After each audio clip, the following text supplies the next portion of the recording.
Hey guys, welcome back to Fit and Frugal. I've taken some time off, gained some clarity, and thank you for following me and, sticking around. Today I have a super fucking phenomenal powerhouse energy squirrel on cocaine motherfucker with me.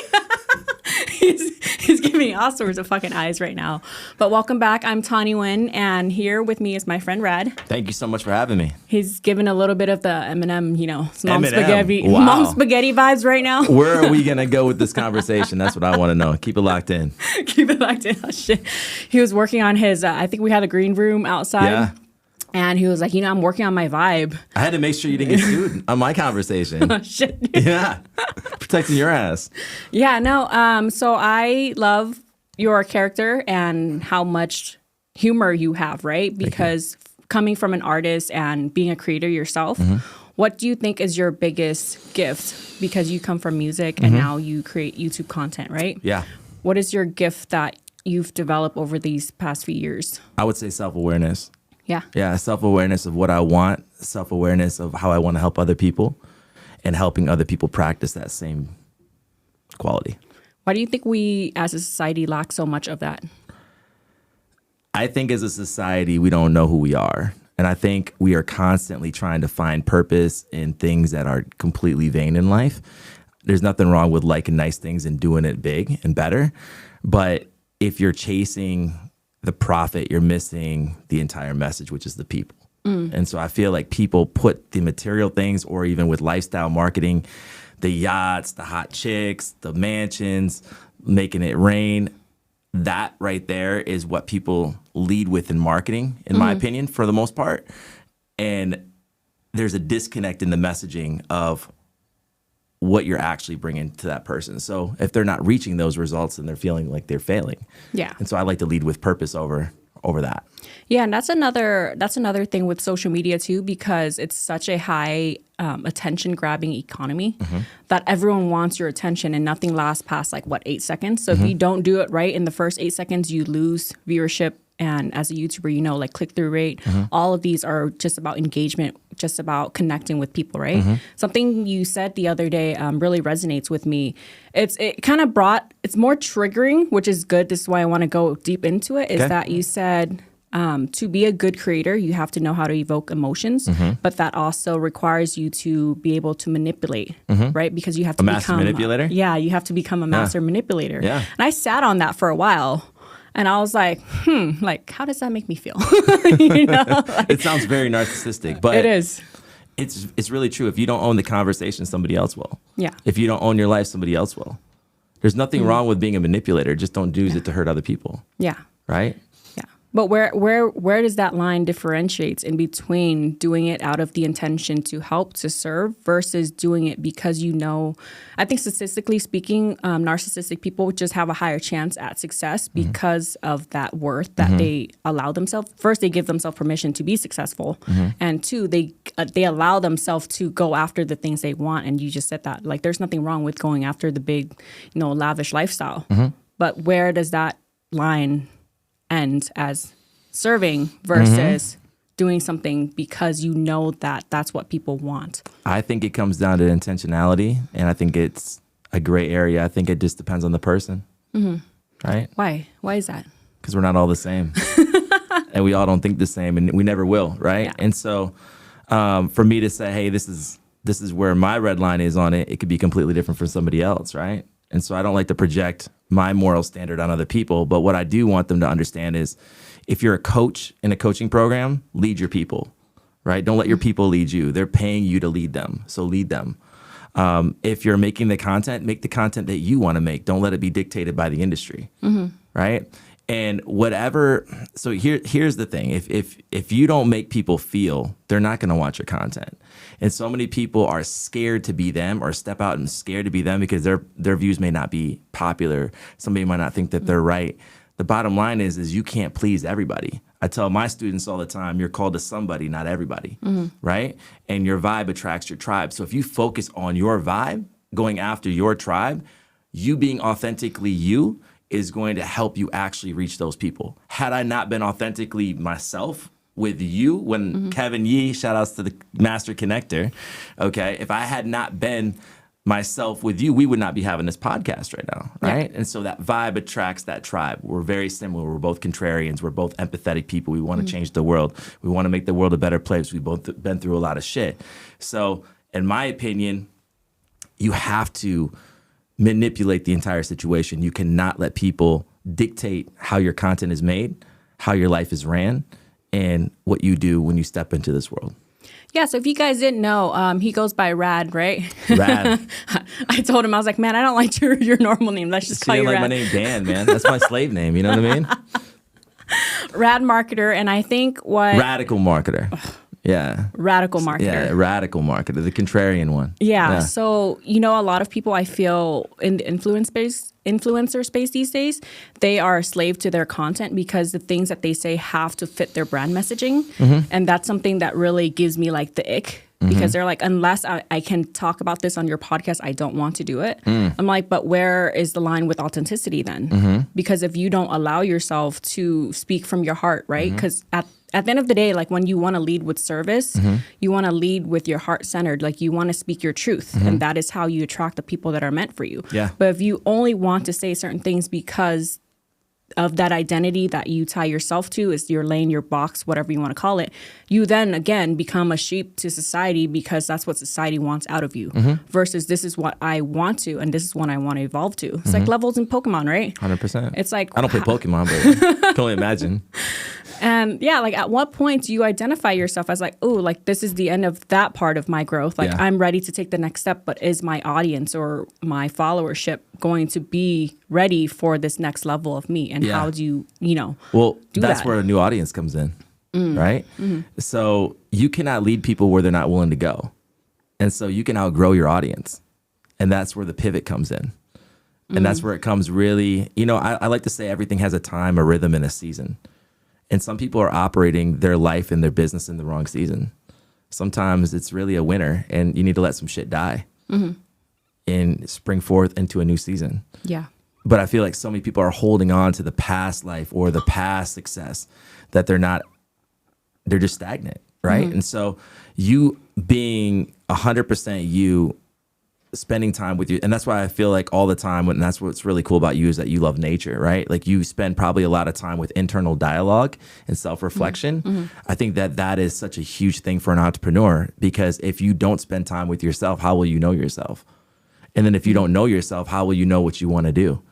Otherwise, now you're running on the hamster wheel of doing what everybody else says. Hey, you're Asian, you're a female, you have to be this, you have to dress like this, you have to sound like this, you have to be culturally appropriate. Like all these things get pushed onto you that you have to walk in when that may not be anything that you want to do. Yeah.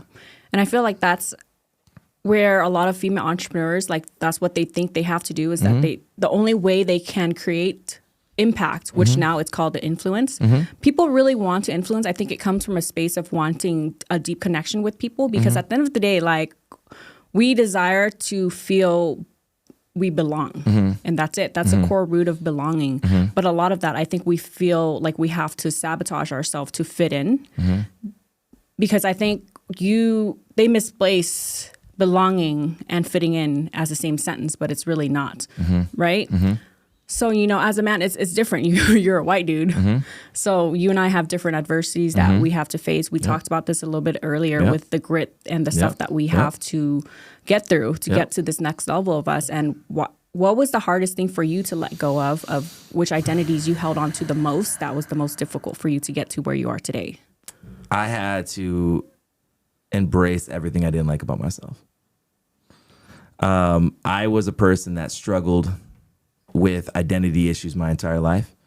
My parents were divorced. My dad, you could say he's a racist, right? My mom, single mother, bus driver from Saginaw, Michigan, raised me in Latino and Black communities my entire life. I didn't fit in with white people, and I didn't play soccer, and I didn't play tennis. I played football. I played basketball.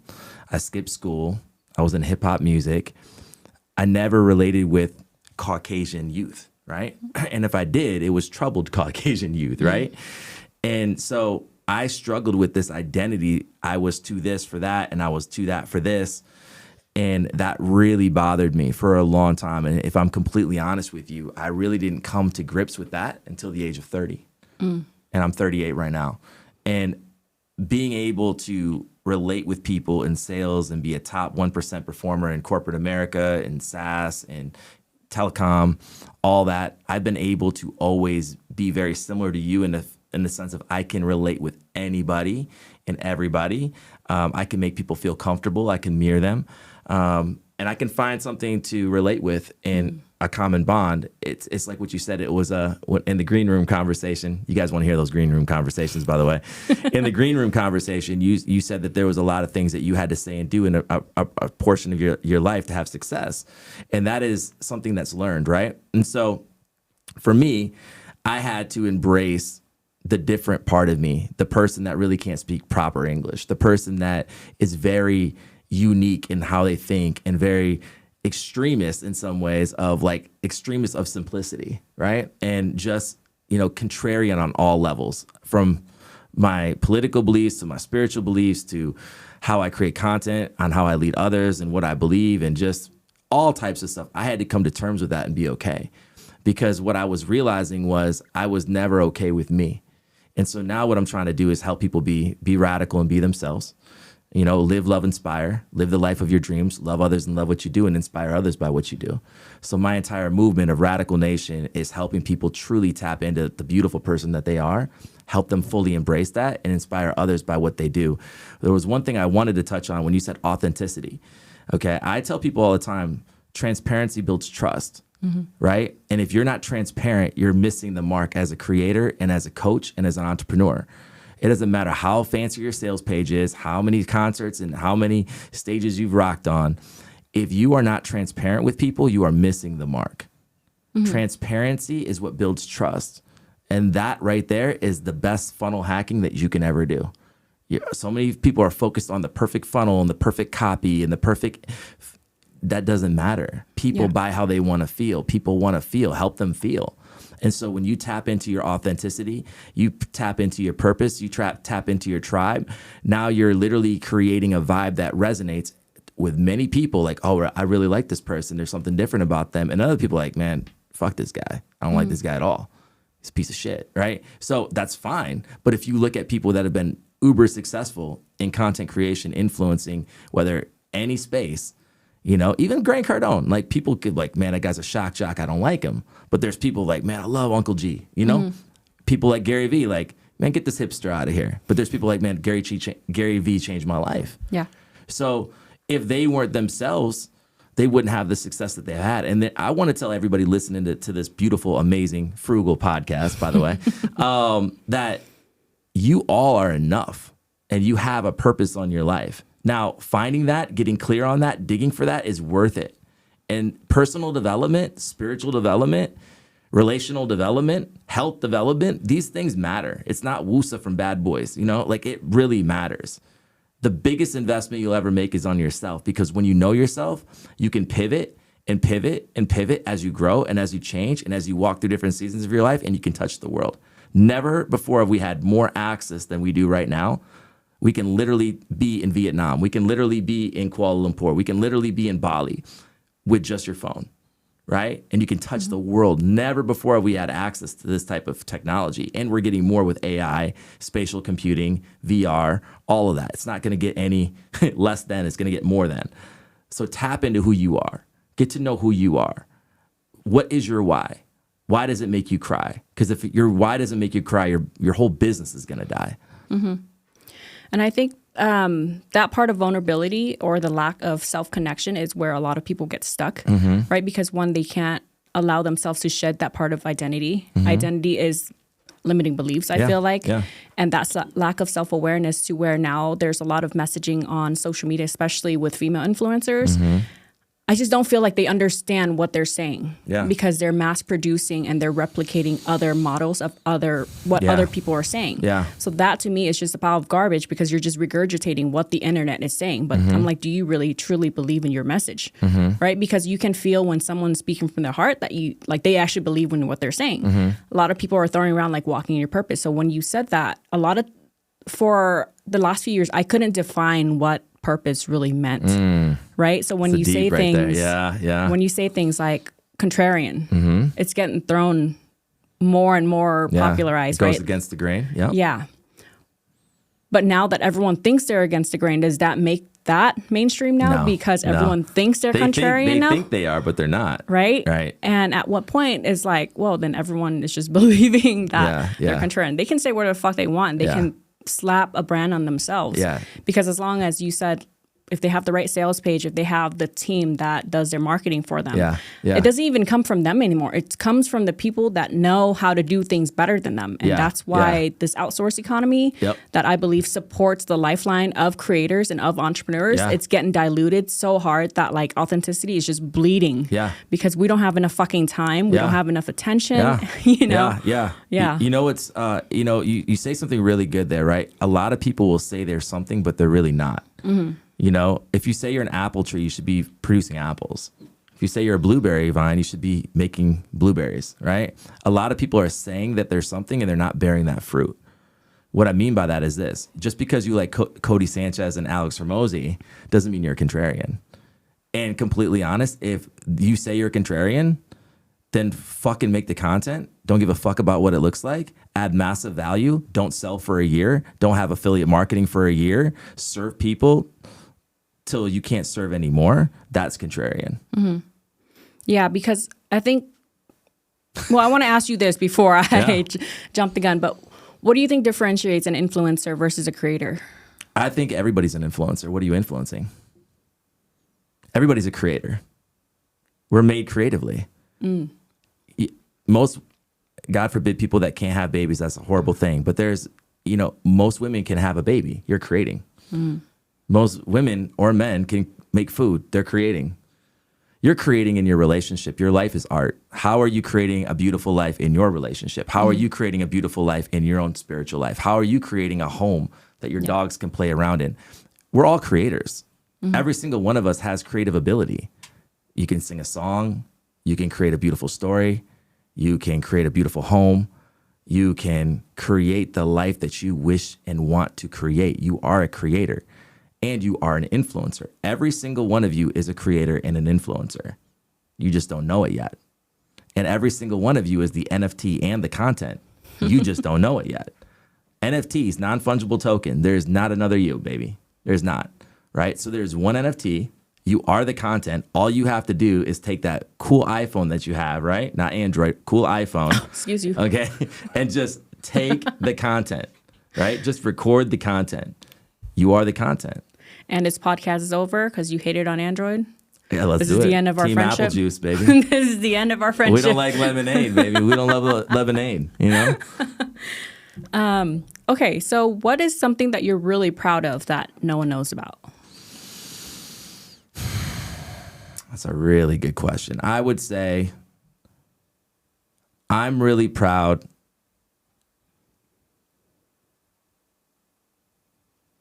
of really helping people believe in themselves. You know, I'm known as a finance creator at this point. I'm really not a finance. I create content on finance, but I'm really more than that. My story in a nutshell, I got onto YouTube, tried to make content on content creation, epic fail, got in another pond, did finance content, blew up in 10 months, 100,000 subscribers, right? And then launched a $2 million coaching business within 24 months. Okay, so that I'm known as the quote unquote credit guy, right? And I'm actually very contrarian because I don't do credit repair and I don't do funding. So most people in credit, they have their 0% business credit cards or they do credit repair or they're always trying to get back in fees. I literally tell all the game of how people can get funding themselves. So I lose a lot of revenue by not having those reoccurring models in my business model. So I'm completely contrarian. I've actually created a term for these people called parrots. They're beautiful, but they're fucking annoying, right? And they go for your mom and want to charge them 25% to get a Chase card. It's fucking bullshit. Yeah. Okay, so I have pretty much either loved or hated in the credit space. But as far as what I'm proud about, I'm helping people realize that they are enough in my mentorship program. We have a high ticket program, not pitching it, but I'm just saying in my high ticket program, we have people from the age of 30 to 71 making content for the very first time. And Our program launched in January of 2024. Right now, we're sitting right by April of 2024. So we're at a 90-day period. 20 of those 36 people have already made 100 videos for the YouTube channel. And they've presented in my coaching program. Wow. So we're not only helping them create content, we're giving them a platform to be seen and heard, because most people will teach you, but they won't actually help you implement. Mm-hmm. Hey, here's a stage for you. Hey, because making 100 videos helps you know everything about yourself. You start going through overcoming limiting beliefs. I'm not pretty enough. I'm not smart enough. Do I sound okay? Do I look okay? Right? That's a big deal. So having 100 at-bats helps you get better. You're going to get better at 100 at-bats.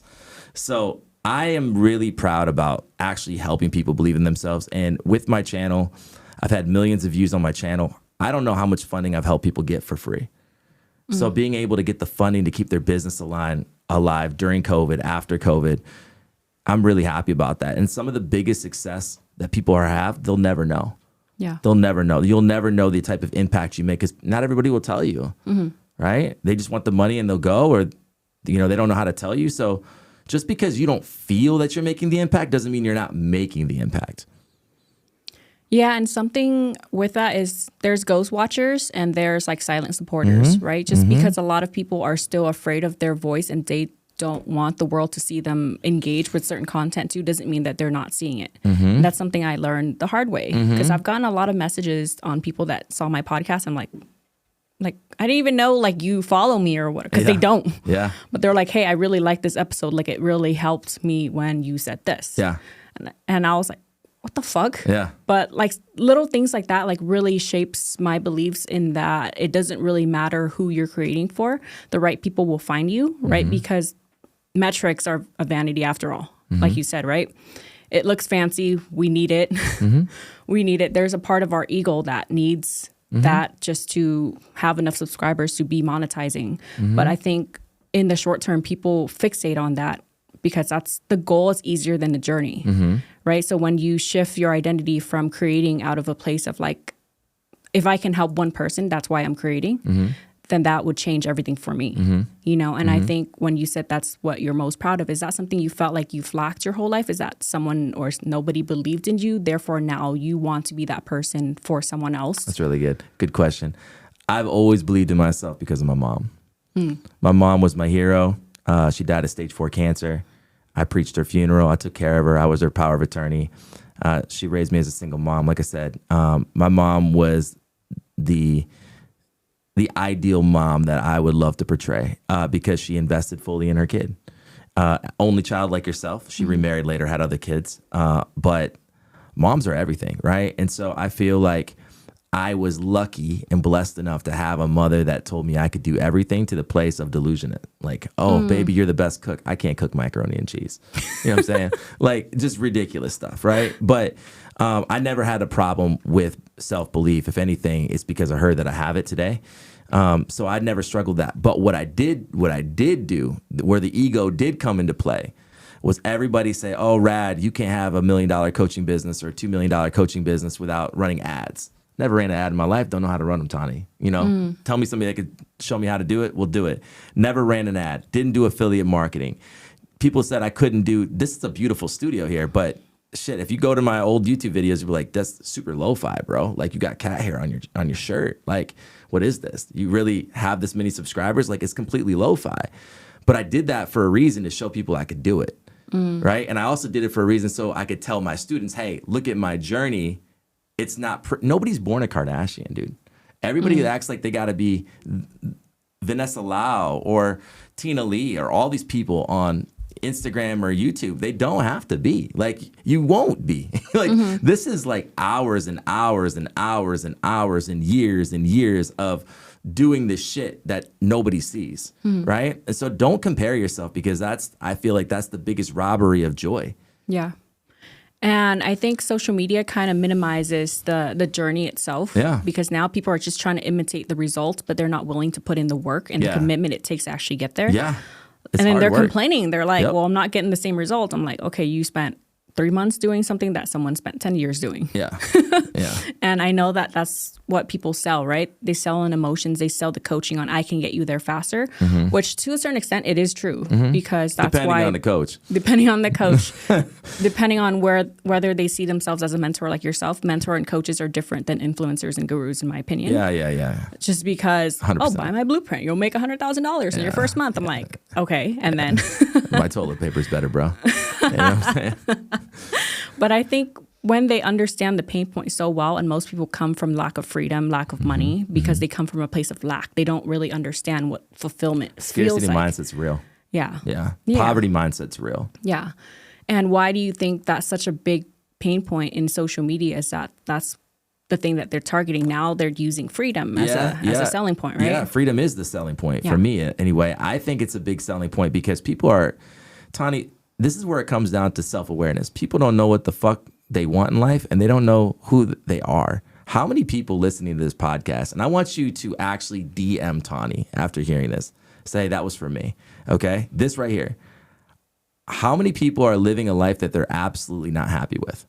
How many of you are with a partner that you're just with because you have to be, whether because you have kids with that person, you can't pay child support, or you don't want to go through all of that drama splitting up for the kids. So maybe you're with a partner you really don't like, don't want to sleep with, not happy with them, okay? Warm body bed syndrome, okay? Let's just be very real here, okay? How many people are you guys working a job that you can't stand and you're saying, one day I'll get out, one day I'll start a business, one day is the biggest lie you'll ever hear in your life. And if you want to keep lying to yourself, you'll keep deceiving yourself. You know what the hardest part about deceit?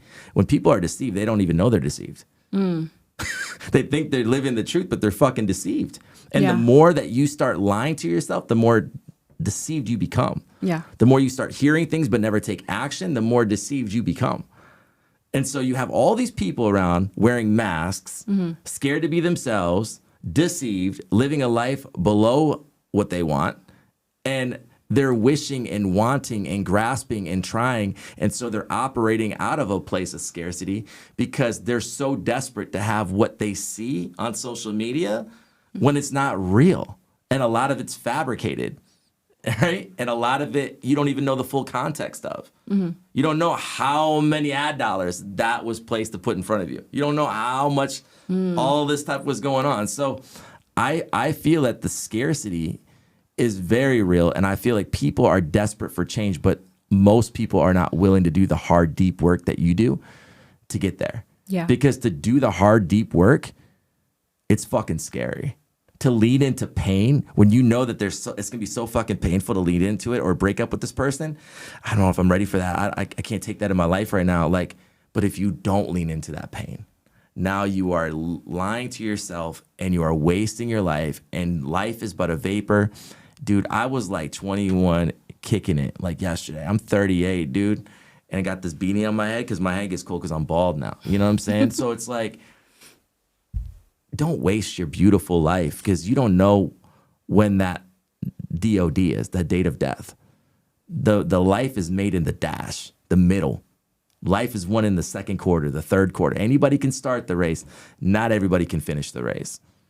And finish strong. Don't finish with bruises all over your body that you finally got shit together when you were 60. Yeah. Because you have a choice. Yeah, I wanted to lean into that Not too popular, a little bro. bit more. Not too popular, man. No, we're not going to be very popular for this conversation, but I was exactly that person, and that's why I had to make the decision I had to make at 30, right? Because for so long I was living that life to where I felt like it was my responsibility as a woman that if the relationship failed, it's because of me. Because everything that I held upon is because I was so masculine in my energies. I was never led properly, right? So I did everything on my own. I had like uber superior, like feminine, what's it called? The alpha feminine trait that was terrible. Like, I'm like, what kind of man would want to be with this? You can't, because you can't find a man masculine enough to guide that sort of energy, right? Yeah, so until I got my shit together and leaned into, man. And I had to lean into that because I watched my mom as a single mom as well, like supported me as a dad her whole life. And she was also emotionally unavailable, that I became emotionally unavailable, right? So a lot of my relationships, I found myself in roles that are not supportive, but that are pulling at the wound that I'm the fixer. I just want to fix people, right? When So you're the that's one that part needs to be fixed. yeah. So I'm waiting for someone to come rescue me. And then one day I decided, I was like, it's either this life's going to end or I got to do something about my shit. Yeah. So that's the part that we were leaning into. Yeah. It's like, what does that really take for you to lean into that shadow? Yeah. Because that gets thrown around a lot too. Yeah, I really want to even like throw a guy out that really helps. And I don't know if you know him, Chris Do. Chris Do said every influencer content creator needs a therapist because so many people are broken and hurt trying to lead people to a place that they've never been to themselves or not willing to go themselves. Chris Do is the GOAT. Dopest. I love him. But it's real, right? Like we have to like deal with our trauma. And you know what's really cool? When you're transparent, say, hey guys, listen, man, I'm not fucking feeling it right now. I love you guys though. You build you actually build a relationship with your audience by just being real. If I'm off, just pray for me. Just send me a note. Like now you're having people understand, hey, I'm human.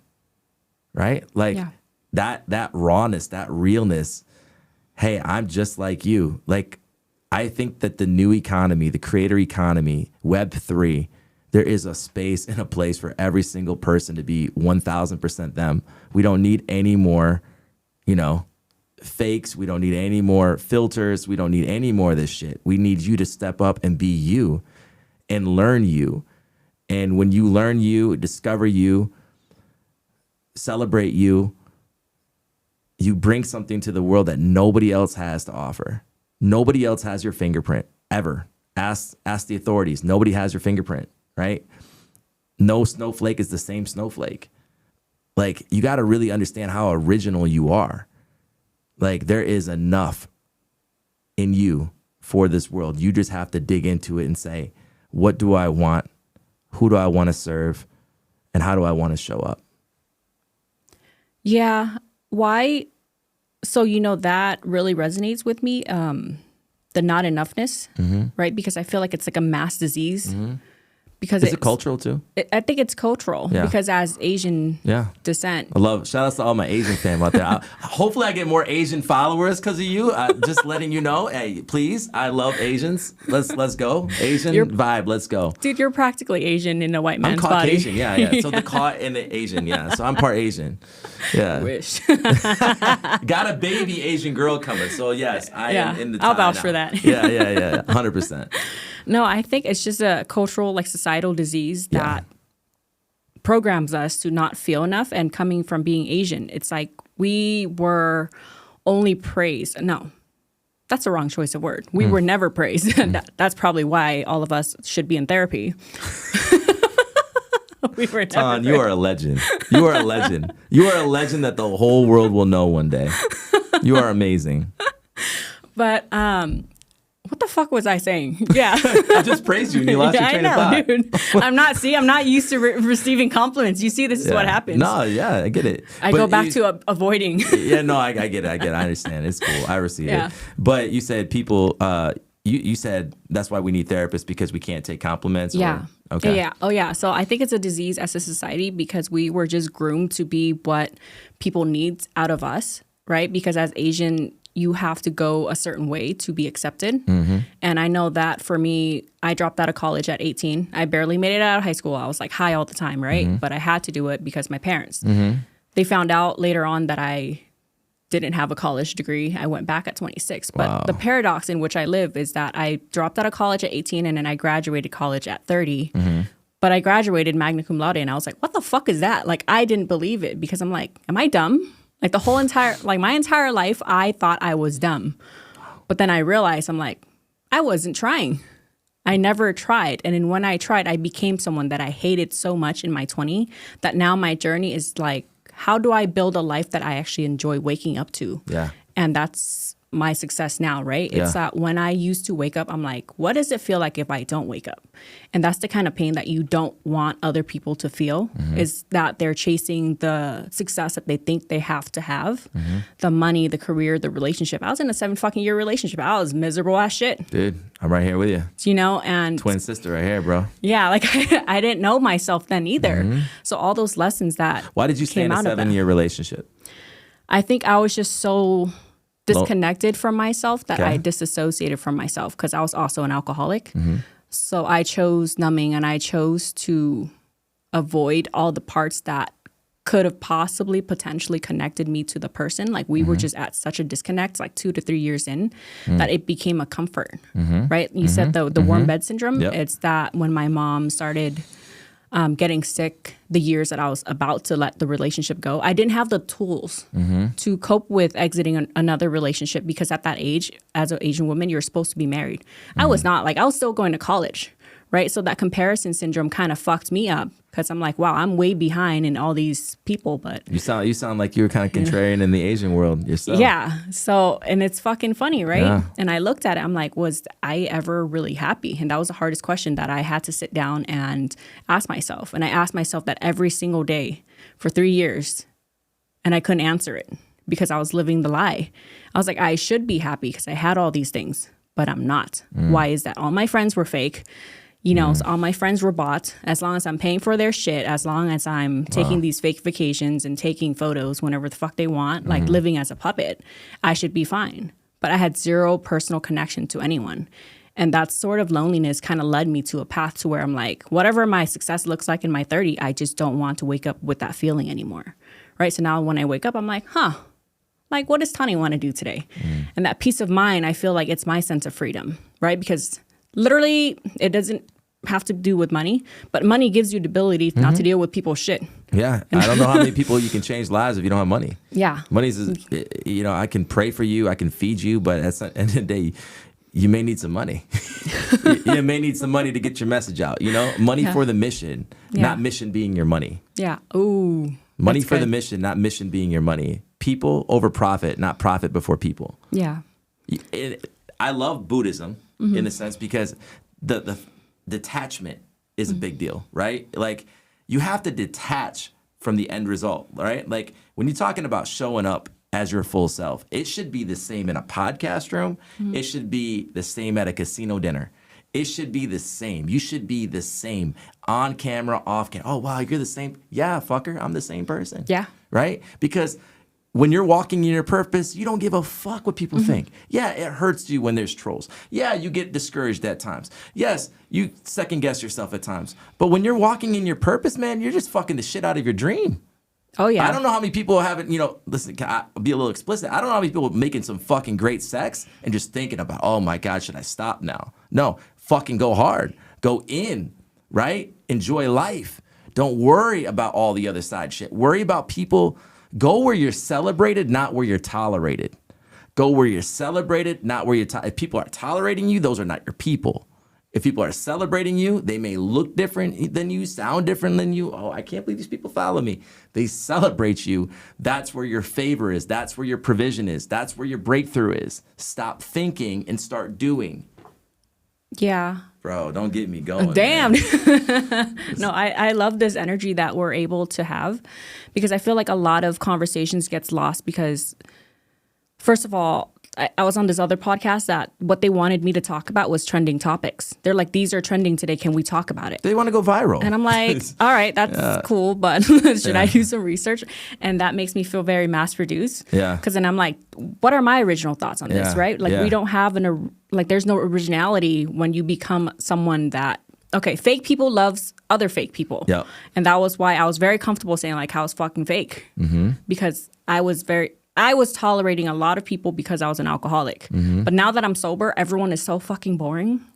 The people that I used to hang out with, I'm like, what did I find in these people? And there's no offense to that. It's just I've outgrown them so fucking hard that I'm like, wow, that was like I should have walked a long time ago. You outgrow people. Yeah. And the more you stay, when you outgrow something, have you ever worn clothes that you outgrew? It's not feeling good. Yeah. I didn't practice what I preached, like the whole detachment thing. It's big. Yeah, like I think I masked that with positivity, like the whole toxic positivity thing. I was one of those people like let's look at the brighter side, but it's not because I'm actively avoiding going into the pain to do the work. Yeah, right. And that's why you're great because you're willing to do that, and that's why everything now in your life is going to be better and bigger and more clear and more transparent is because you're willing to do that work, man. Like.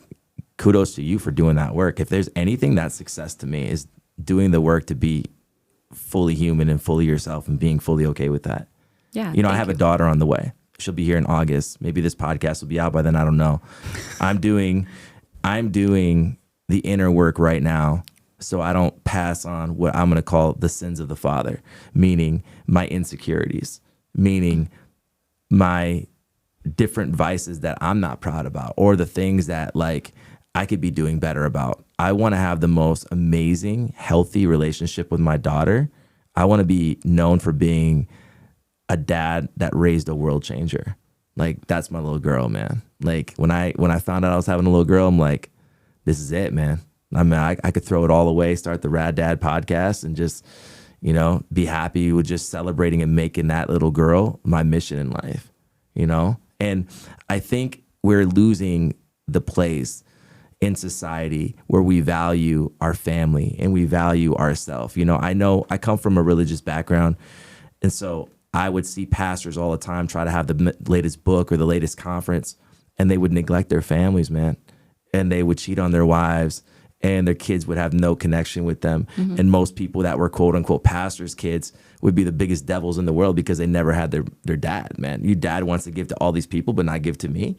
So I just don't want to be that person, man. Like, you know, I don't need to be famous. It brings more attention. It brings more problems. It brings more drama. Like, nowadays, I think your mental health is super important. I think that you need to be very clear on what you want, because you've heard the term said, be careful what you wish for. You can get it, and you will get it. And some of you guys will regret getting it, and you'll regret building the business that you built because you didn't build it authentically, and you didn't build it with the people that you want to do business with. Build businesses that you want to do, buy businesses that you want to have customers that you want to serve. Don't have boundaries here. Don't just be living like a prostitute looking for money. And the shout outs to all of my prostitutes out there. Most of us are prostitutes by doing shit for money that we don't want to do. Right. And it just takes real ones, man, to just take a step back and just say, hey, this is not success. This is not happiness. My happiness comes in living a beautiful life, and then whatever's next. Mm-hmm. Yeah, what is happiness to you? What's happiness to you? What's happiness to me is having the solitude of being okay by myself. That's cool, man. That's true happiness. That's so cool. It's hard, like lonely. It's okay to be alone. It's not okay to be lonely. Yeah. And people mix that up all the time. Like, it's healthy to be alone, but it's not healthy to be lonely. Yeah, especially when you're in the relationships and had a lot of friends. Yep. Yeah.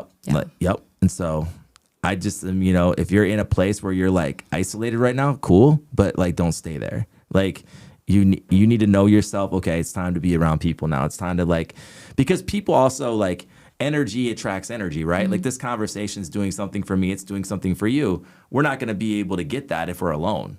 We'll be able to get other things that make us great. But there's a time and a place to exchange energy and iron sharpen iron and like really help each other be better. I feel like relationships a mirror of who you are, what you need to work on, what you're good at. It's a mirror. That's why I love my relationship, is because I'm like, damn, I didn't know I had an issue with this. Let me work on it, you know? Yeah. It exposes you.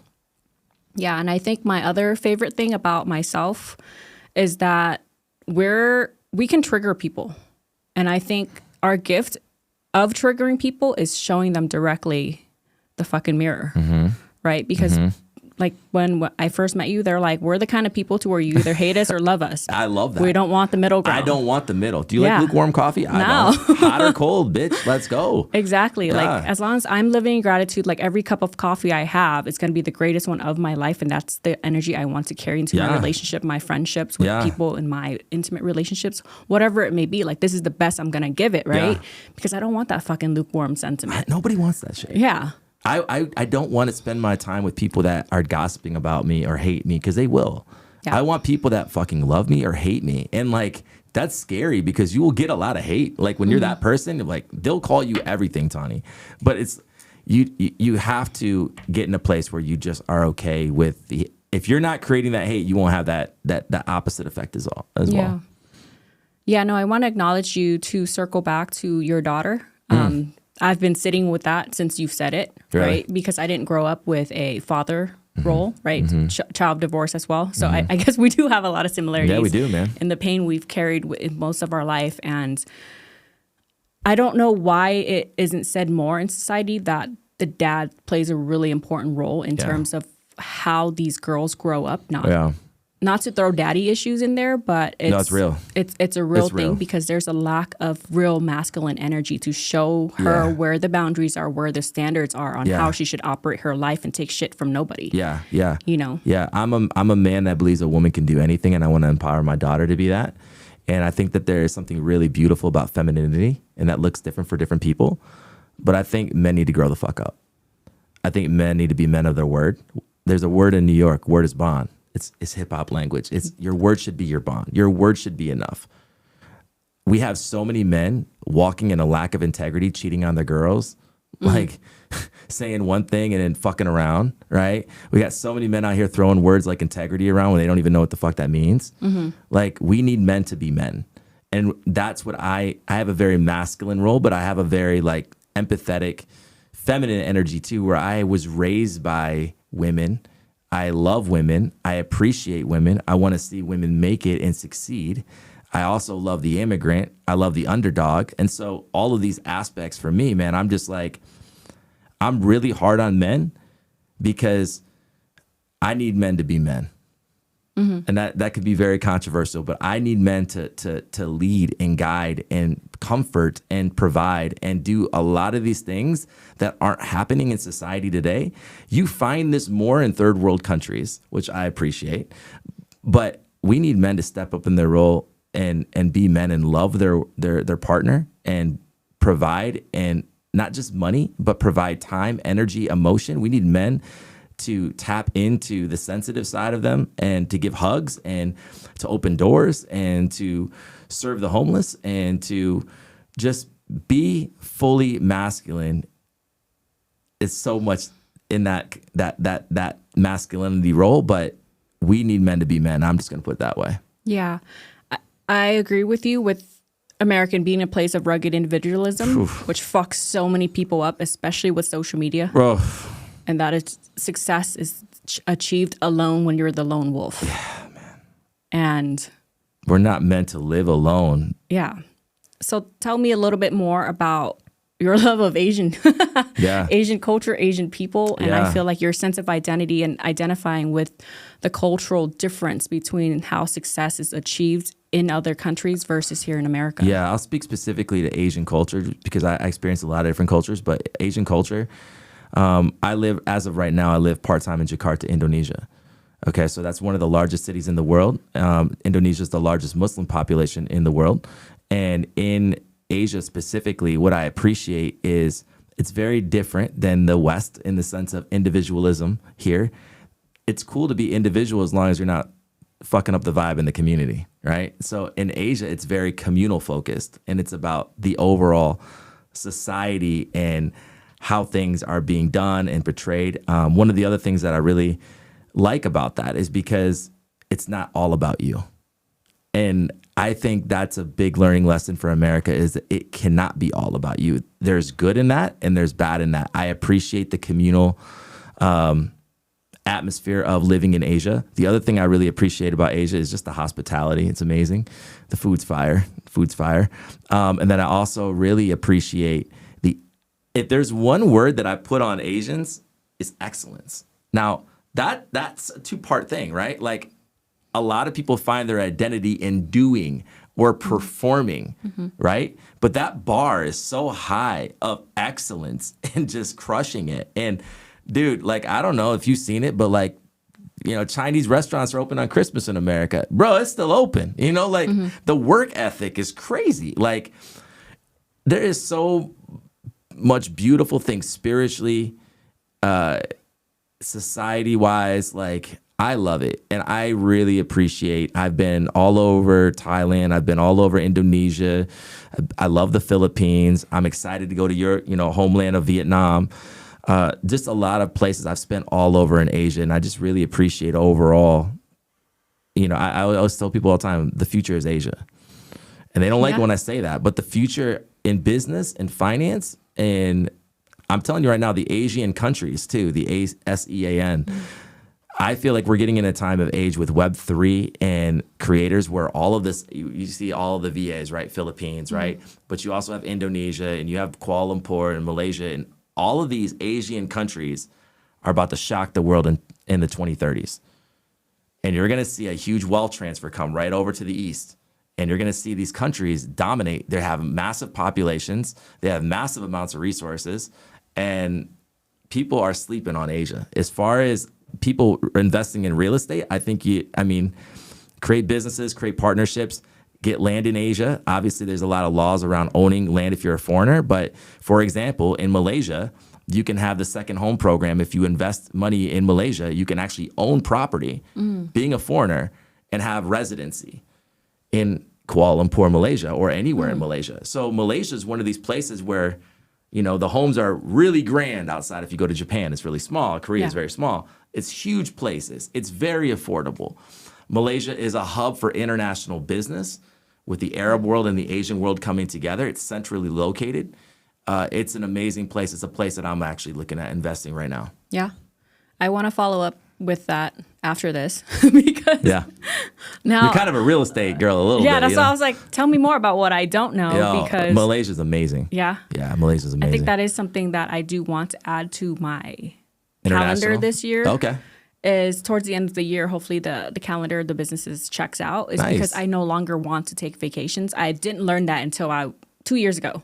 So I've been taking vacations my whole life. With coconuts in your hands? To escape the fucking life that I hate so much to now to where I have a little bit more financial flexibility and freedom. Yeah, that's cool, right? That's like now freedom, right? I just want to travel, book a one-way ticket and do where the fuck I want. That's how I do it. Because we can afford to now and we're like, what am I not doing with my adult money besides trapping myself in producing more money and stacking more assets, which is fucking fantastic. Yeah. But I'm not living the life I truly want, and I've always been afraid to, right? Because I never looked at it like, oh, I'm going to go back to where I came from, which is fucking Vietnam. Yep. But when I went back there, I'm like, why the fuck not? I'm so much more wealthier here. Yeah. You'll probably really appreciate it. Like, it's a beautiful country full of beautiful people. I'm sure you'll discover a lot about your background and yourself. Yeah. You should definitely do it. Yeah. No, I just want to acknowledge you for showing up just fucking in you today. Appreciate you. Appreciate you. And is there anything else that you want to share with us? I would just say you are enough. Be radical, be you. Be okay with you. You're the person that has to live with yourself for the rest of your life. Everything, all hell can break loose in your life, but you're still with yourself. So do the work. Listen to the Frugal podcast. Hang out with Tani. She'll get you there. I also want to tell you how amazing it is that you've been through what you've been through that I have no clue about, which we're going to find out on the next podcast. But I want to tell you, amazing job at doing the hard fucking work of dealing with your demons and all of the dumb shit that's happened to you that you had no control over. And you should be so fucking proud of yourself that you're not 50 dealing with it. You're 34. You got your whole life ahead of you. You're about to change your world, your man's world, everything and going around. Like, you are a rock star, right? And you are enough. So I'm excited to see you step into your contrarian feminine power and just fucking take this shit over, man. Yeah, no, thank you. Appreciate you on this journey. Yeah. Well, guys, that's where can you find me? I was like, I'm about to change my Instagram name to my real name. You gotta have that ready. So by the time this comes out, it's either still Tanosaurus or Tani Nguyen. Okay. But anyways, you can find me on Fit and Frugal Pod. You can find Rad on Radikal Hughes. Yeah, Radikal Hughes on Instagram or the Radical Marketer podcast as well. I just want to thank you guys for showing up with us and listening and just growing with me as a person. If you haven't done so, like and subscribe. All that good stuff, right? Because as creators, we do need that a little bit of social validation and to make me feel seen, And when you watch this podcast on YouTube, go ahead and leave a comment for Tani and let her know your biggest takeaway from the episode. Oh, thank you. Gotcha. Engagement. Engagement.